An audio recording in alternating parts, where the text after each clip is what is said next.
Hi, and welcome once again to HRS 5400, Computers, Communications, and Controls for Individuals with Disabilities. I'm Carmen DiGiovine, and I'm coming to you once again from my basement. Well, I wanted to check in with you. We are now in the middle of Module 6. We're more than a third of the way through the course. And so I wanted to check in with you, give you some updates, let you know how things are going, and tell you what I'm really enjoying about this course.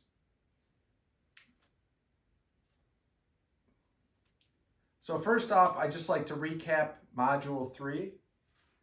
In Module 3, if you go back a couple weeks, that's when we had Wiki number 2, Accessing Mainstream Information and Communication Technologies. There's some really cool stuff that you put in the Wiki. I really enjoyed going through all the different posts.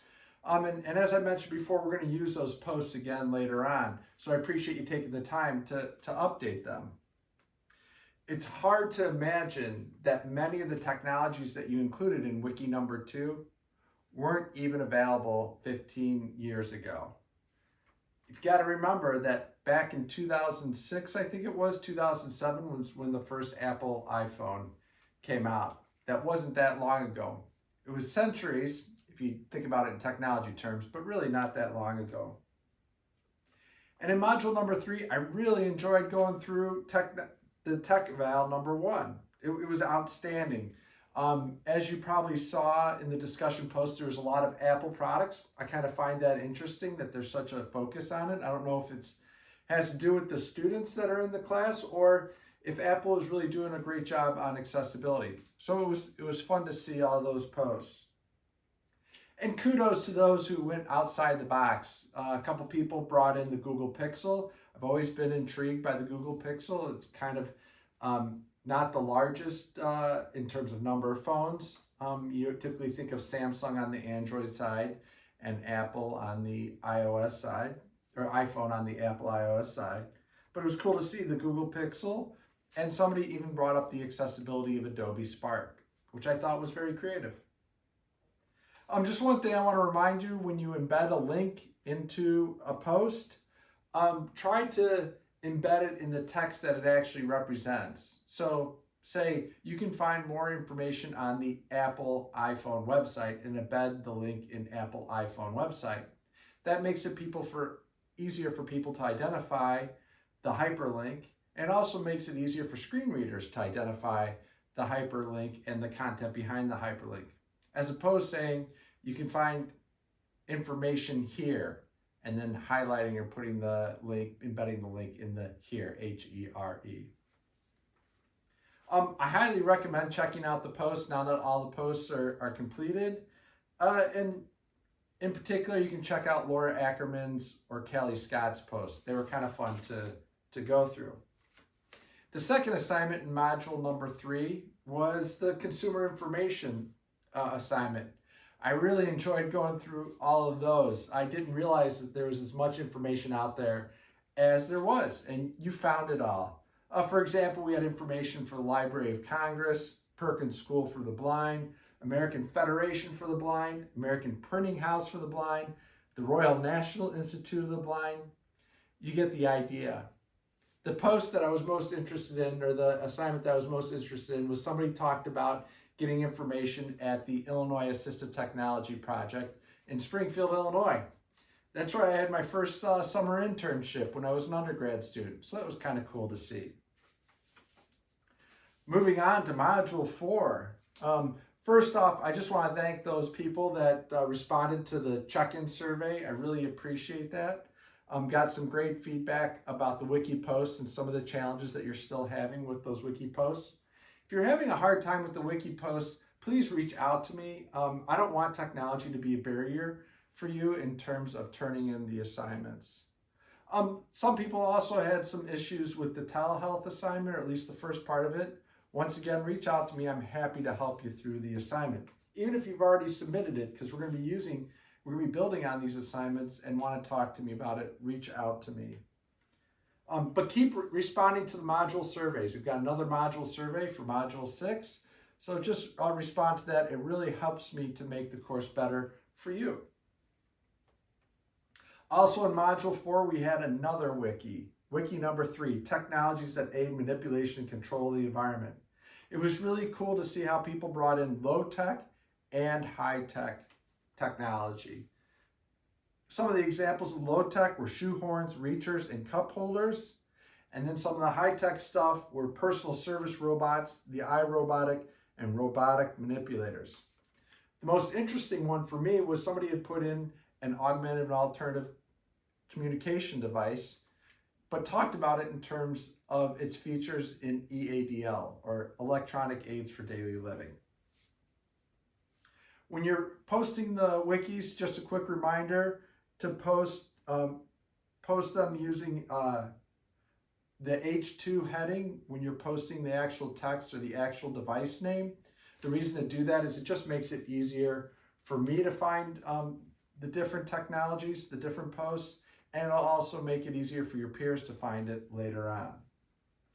And if possible, add captions to the photos and figures. And now we've moved into Module 5, which finished off the first part of the course that focused on partially a review on the Assistive Technology Principles and Practices textbook. And now we're moving into Module 6. In Module 6, you had readings on zero effort technologies. I admit it's a little dense, so I included a video in that module to help you better understand it. And we continued working on the telehealth visit persona development, part 2. So once again, if you're having issues with that, reach out to me. One thing that I want to point out to you from Module 6 is explore the websites that I included in the module overview. I think you'll find the Center on Inclusive Design and Engineering, which is located at the University of Colorado at Denver, very interesting, especially given the topics that we're going over right now. It'll give you a sense of the emerging technologies and the research that's occurring in this area. Finally, I want to end with some cool assistive technology and some bits and bobs. In terms of cool activities, Apple had its California streaming event a couple weeks ago, and the new iPhone is now on the market. I've heard that there's a lot of new features, new accessibility features that are built into the iPhone 13, especially the iPhone 13 Pro, which has LiDAR built into it, and the new operating system, iOS 15. So check it out. Also, I want to talk a little bit about something I saw at the RESNA conference that I forgot to mention. The RESNA conference took place over the summer, but I recently was reviewing some of the videos and saw some information how to create a custom EADL, or essentially a custom environmental control unit that you can use in a hospital setting. It's often challenging to use ECUs in a hospital setting because of the firewall limitations around the Wi-Fi. And so one way to still use an EADL in a hospital setting or an institution setting that has stricter controls on their Wi-Fi is to either use their guest internet, but that doesn't always work. But another way to do it is to set up the EADL or set up the ECU off-site and then bring it into the hospital setting and not use their Wi-Fi. And you can do that by using Amazon Echo and devices like light bulbs, essentially, light bulbs that are based on Zigbee or on Z-Wave. And so I recommend checking out the Assistive Technology blog, and it's called Custom Designs Blog. It's by Dave Rudepenning and Matthew White.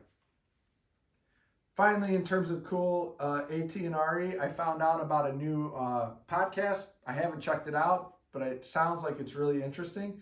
It's called AT Banter, so I'll put a link to that.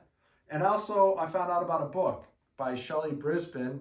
It's called iOS Access for All. And her most recent book is out on iOS 14, and she's planning on having a book come out in November on iOS 15. And I found out about that through the Mac Accessibility podcast.